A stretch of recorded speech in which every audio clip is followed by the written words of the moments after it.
ஹரி ஓம். ராதே கிருஷ்ணா. அறிந்து கொள்வோம் பகவான் நாமங்களை, தெரிந்து கொள்வோம் அதன் பெருமைகளை. பகுதி 143.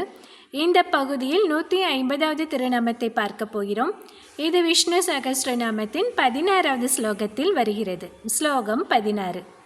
பிராஜேஷ்ணுர் போஜனம் போக்தா சகிஷ்ணு ஜகதாதிஜக அனகோ விஜயோ ஜேதா விஸ்வயோனி புனர்வசுகோ. நாமம் 150. ஓம் ஜேத்ரே நமக. இதற்கு வெற்றியாளர் என்று பொருள். அதாவது எப்போதும் வெற்றி பெறுபவர் என்று சொல்லலாம். இதை இந்திரனுக்கும் நாரதருக்கும் நடந்த ஒரு வாக்குவாதத்திலிருந்து பார்க்கலாம்.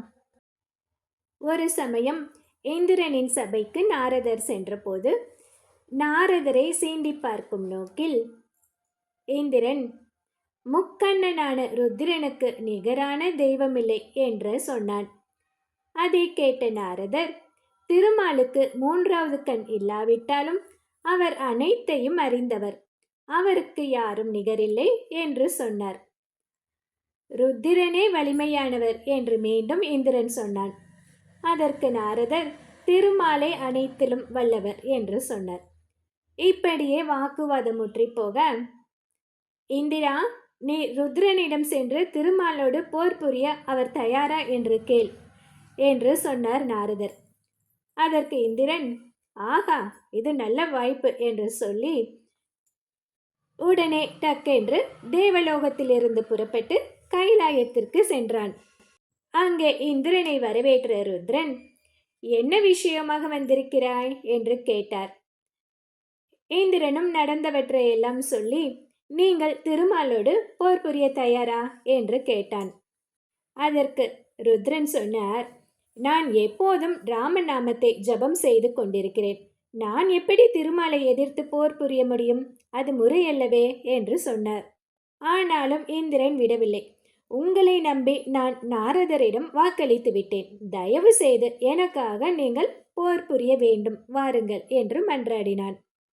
சிவனுக்கு திருமாலுடன் போர் புரியும் எண்ணம் இல்லாவிட்டாலும் இந்திரனின் வற்புறுத்தலால் விஸ்வகர்மாவிடம் சொல்லி, எனக்காக ஒரு புதிய வில்லை தயாரிக்க சொல், அந்த வில்லை கொண்டு நான் போர் புரிகிறேன் என்று சொல்லிவிட்டார்.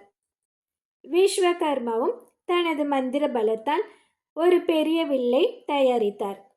அதை ஒரு வண்டியில் வைத்து 300 பேர் தள்ளி கொண்டு வந்தார்கள். அந்த பெரிய வில்லை அனாயாசமாக எடுத்து நான் ஏற்றினார் ருத்திரன். அந்த வில் மிக சிறப்பாக உள்ளதே என்று விஸ்வகர்மாவையும் பாராட்டினார். உடனே இந்திரன் நாரதரிடம், எங்கள் ருத்திரன் போருக்கு தயாராகிவிட்டார், உங்கள் திருமால் தயாரா என்று கேட்க, நாரதரும் திருமாலை தேவலோகத்துக்கு அழைத்து வந்தார். அவரிடம், உங்களுக்கும் ருத்ரனுக்கும் வில் யுத்தம் வைத்து பார்த்து உங்களில் யார் பெரியவர் என்று அறிய விரும்புகிறேன் என்றான் இந்திரன். இது ஒரு தேவையற்ற போர் என்று நினைத்து இந்த போரை தவிர்க்க எண்ணிய திருமால், ருத்ரன் இப்போருக்கு சம்மதம் தெரிவித்தாரா என்று கேட்டார். அதற்கு இந்திரன், அவர் வில்லுடன் தயாராக இருக்கிறார் என்று சொல்ல, திருமாலும் வேறு வழி இல்லாமல் சம்மதித்தார். அப்போது இந்திரன் சொன்னான், திருமாலே, நீங்கள் உங்களது வில்லான சார்ங்கத்தை இந்த போரில் பயன்படுத்தக்கூடாது. அதற்கு பதில் விஸ்வகர்மா ஒரு வில்லை தயாரித்து தருவார், அதையே நீங்கள் பயன்படுத்த வேண்டும் என்று சொன்னான். திருமால் அதற்கும் சரி என்று சொல்லிவிட்டார். திருமாலை எதிர்த்து போர் புரியும் மனமில்லாமல் ருத்ரனும், ருத்ரனை எதிர்த்து போர் புரியும் மனமில்லாமல் திருமாலும் போர்க்களத்துக்கு வந்தார்கள். ருத்ரன் தனது வில்லை தூக்கி பிடித்து அதில் அம்பை பூட்டினார். இந்த யுத்தம் எப்படியாவது நடைபெறாமல் நின்று போக வேண்டுமே என மனதார எண்ணினார் ருத்ரன். விஸ்வகர்மா தந்த வில்லை தனது கையில் எடுத்த திருமால் நாணேற்றி அந்த நாணை இழுத்தார். அந்த நாணிலிருந்து எழும்பிய டங்கார ஒளியால் ருத்ரன் கையில் இருந்த வில் முறிந்துவிட்டது. திருமால் வெற்றி பெற்றார் என்று தேவர்கள் தீர்ப்பளித்தார்கள். நல்ல வேளை, போர் நடைபெறாமல் நின்று போனது என்று ருத்திரனும் மனம் மகிழ்ந்தார். அந்த போரில் ருத்திரன் கையிலிருந்த வில்தான் பின்னாளில் ஜனகனிடம் வந்து சேர்ந்தது. இந்த வில்லை முறித்து ராமன் சீதையை மனம் புரிந்தான். இப்படி ருத்திரன், பிரம்மா, இந்திரன் போன்ற அனைத்து தேவர்களையும் வீழ்த்தக்கூடிய வல்லமை படைத்தவராக திருமால் விளங்குவதால் அவர் ஜேதா என்று அழைக்கப்படுகிறார். அதாவது அனைவரையும் வெல்பவன் என்று பொருள்.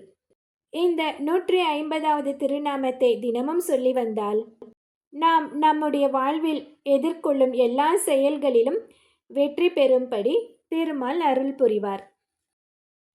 அடுத்தது 151வது திருநாமம். ஓம் விஸ்வயோனயே நமக. இதை அடுத்த பகுதியில் எம்பெருமான் ஒரு சிறுவனின் தலையெழுத்தையே மாற்றியமைத்த ஒரு அற்புத நிகழ்ச்சியிலிருந்து பார்க்கலாம். ஹரி ஓம்.